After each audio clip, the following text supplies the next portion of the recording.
Di zaman ketika kebebasan hanya milik mereka yang berkulit putih, seorang budak tidak punya pilihan selain tunduk, sampai ia bertemu dengan seorang pemburu bayaran yang mengubah jalan hidupnya.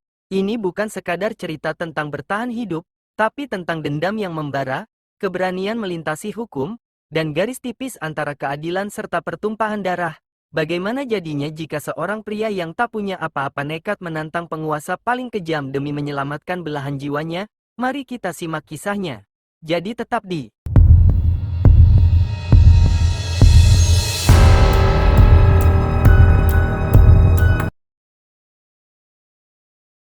Kisah diawali pada tahun 1858 di Texas. Spek bersaudara Aceh dan Dicky menggiring sekelompok budak kulit hitam yang baru dibeli dari pelelangan untuk dijual kembali dengan harga tinggi. Di tengah jalan saat malam hari, perjalanan mereka dihentikan oleh Dr. King Skull, seorang pemburu bayaran yang mengaku sebagai dokter mulut. Dr. King mencari seseorang yang kenal dengan Brittle bersaudara. Salah satu budak bernama Jango mengaku pernah bekerja bersama target tersebut di perkebunan Karuchan. Dr. King ingin membeli Jango, tetapi Spek bersaudara menolak dan menodongkan senjata.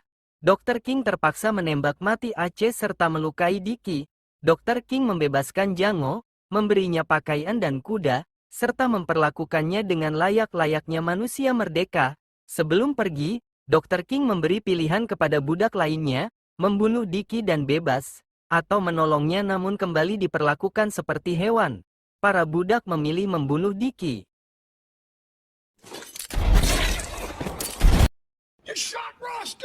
No, please. Dr. King dan Jango tiba di kota Dautri. Warga kota gempar melihat seorang pria kulit hitam bebas menunggangi kuda. Pemilik bar setempat menolak melayani mereka dan melapor kepada sheriff.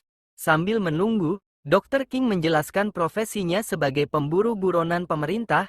Ia menjanjikan kebebasan, uang $75, serta seekor kuda kepada Jango jika mau membantunya mengenali wajah Brittle bersaudara di Gatlinburg, Tennessee.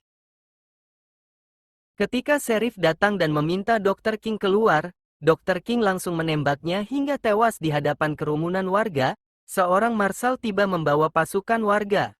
Namun, Dr. King membuktikan bahwa sheriff yang ia bunuh sebenarnya adalah buronan pembunuhan yang dicari selama 3 tahun dengan hadiah $200. Warga pun tersadar dan menerima alasan tersebut.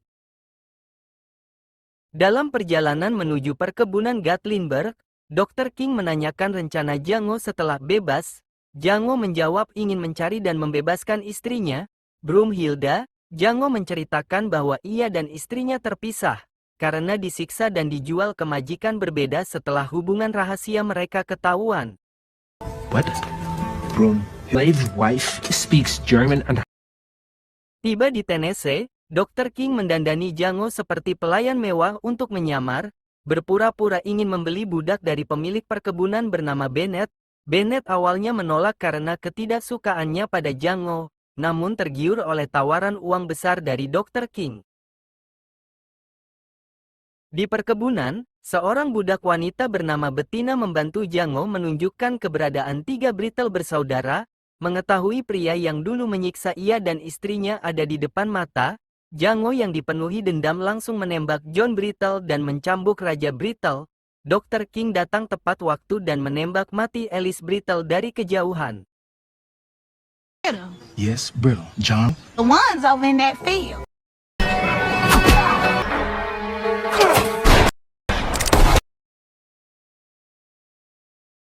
Bennett dan anak buahnya mengepung mereka. Namun, Dr. King menunjukkan surat perintah pengadilan resmi yang menyatakan ketiga bersaudara tersebut adalah buronan yang sah untuk dibunuh di tempat. Bennett tidak bisa berkutik. Malam harinya, Bennett beserta warga berkain penutup wajah berusaha membalas dendam dengan mengejar mereka. Namun, Dr. King sudah memasang perangkap dinamit di keretanya hingga menghancurkan para pengejar, lalu mengizinkan Jango menembak mati Bennett dari jauh. Setelah melihat bakat menembak Jango yang hebat, Dr. King menawarkan kerjasama baru. Ia akan membantu mencari Broomhilda. Setelah musim dingin berlalu, asalkan Jango mau membantunya menangkap buronan lain, Jango menyetujuinya. Jango tersentuh ketika Dr. King menegaskan bahwa baginya semua manusia itu sama tanpa membedakan warna kulit. Dalam perburuan pertama mereka, Jango sempat ragu menembak buronan karena target sedang bersama anaknya. Namun, setelah mendapat dorongan dan penjelasan dari Dr. King mengenai kejahatan target di masa lalu, Jango akhirnya mengeksekusinya. The handle of your first bounty. Sepanjang musim dingin, Jango terus melatih kemampuan menembaknya hingga setara dengan Dr. King, serta mendapatkan sepertiga bagian dari setiap imbalan buronan. Musim dingin berlalu, dari catatan pasar budak, mereka menemukan bahwa Broomhilda telah dijual kepada Kelvin Candi, pemilik perkebunan kapas Candyland yang sangat kaya dan berkuasa. Agar tidak dicap kriminal akibat merebut Broomhilda secara paksa, Dr. King menyusun rencana penyamaran, berpura-pura menjadi pembeli petarung Mandingo, budak yang diadu sampai mati, dengan harga sangat tinggi, sementara Jango berperan sebagai penasihatnya. Mereka menemui Kelvin Candi di sebuah klub. Kelvin, yang sangat menggemari pertarungan Mandingo, tertarik dengan penawaran nilai besar dari Dr. King dan mengundang mereka ke kediamannya. Oh, he's not doing what I... Turn him around! Di perjalanan, para pengawal Kelvin merasa risih melihat Jango menunggangi kuda.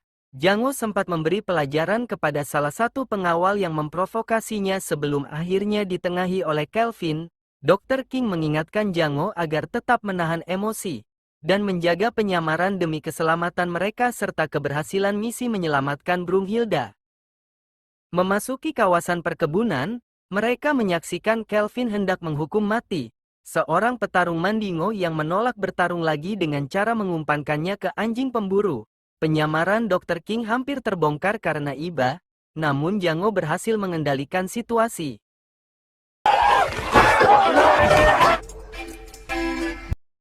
Setibanya di rumah megah Candyland, mereka disambut Stephen, kepala pelayan kulit hitam kepercayaan Kelvin. Stephen merasa curiga dan tidak suka melihat Jango diperlakukan setara dengan orang kulit putih. Dr. King meminta agar Broomhilda dipanggil untuk melayaninya di kamar. Broomhilda, yang sebelumnya dihukum di bunker panas karena mencoba kabur, akhirnya dibebaskan atas perintah Kelvin. Di dalam kamar, Dr. King mempertemukan Broomhilda kembali dengan Jango. Saking terkejut dan tidak menyangka suaminya kini telah merdeka, Broomhilda sampai pingsan. Saat makan malam, negosiasi pembelian petarung Mandingo, Broomhilda dan Jango saling bertukar pandang. Sikap ini memicu kecurigaan Stephen, kepala pelayan kepercayaan Kelvin. Dr. King sepakat membeli petarung senilai $12.000 yang akan dibayar 5 hari kemudian. Namun, Stephen mendesak Broomhilda menunjukkan luka cambuk di punggungnya.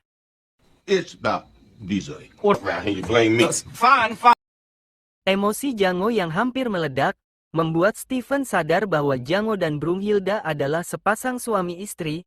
Stephen langsung melapor rahasia ini kepada Kelvin di perpustakaan.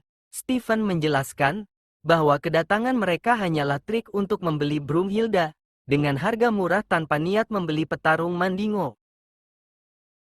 Kelvin yang sangat murka memeras Dr. King untuk membeli Broomhilda seharga $12.000 secara tunai saat itu juga. Jika menolak, Broomhilda akan dibunuh di tempat. Dr. King terpaksa menyerahkan seluruh uang simpanannya demi menyelamatkan Broomhilda dan menyelesaikan kwitansi kebebasan secara sah. Belum puas, Kelvin memaksa Dr. King berjabat tangan sebelum pergi. Karena sudah tidak menahan kekesalannya atas kekejaman Kelvin, Dr. King mendadak menembak Kelvin hingga tewas. Namun Dr. King sendiri langsung tewas ditembak para pengawal.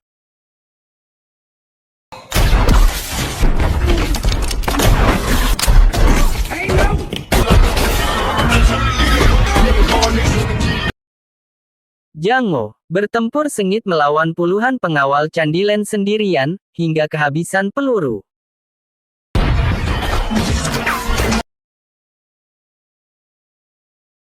Stephen mengancam akan membunuh Broomhilda jika Jango tidak menyerah. Jango terpaksa menyerahkan diri. Jango disiksa dan digantung terbalik. What's so special about that? Dalam perjalanan menuju tambang, Jango menghasut para pengawalnya dengan menunjukkan poster buronan Smithy Bachal yang sebenarnya sudah mati dan mengaku ada imbalan besar $11.500 jika mereka membunuhnya.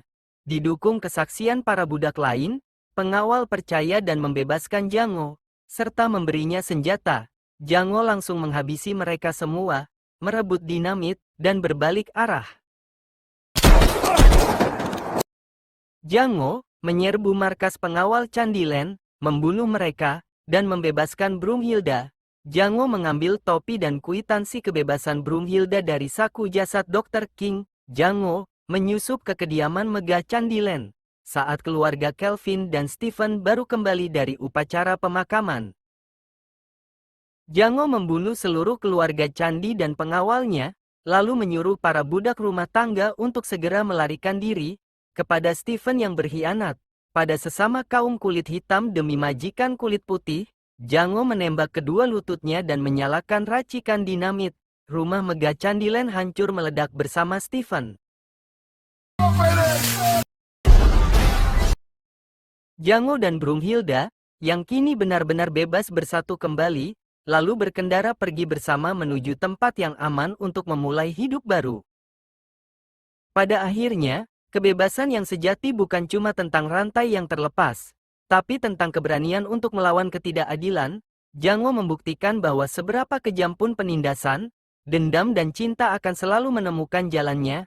Menurut kalian, apakah tindakan Jango di akhir cerita sudah setimpal dengan semua penderitaannya? Tulis pendapat kalian di kolom komentar ya. Terima kasih sudah menonton, dan sampai jumpa di ulasan film seru berikutnya. See you.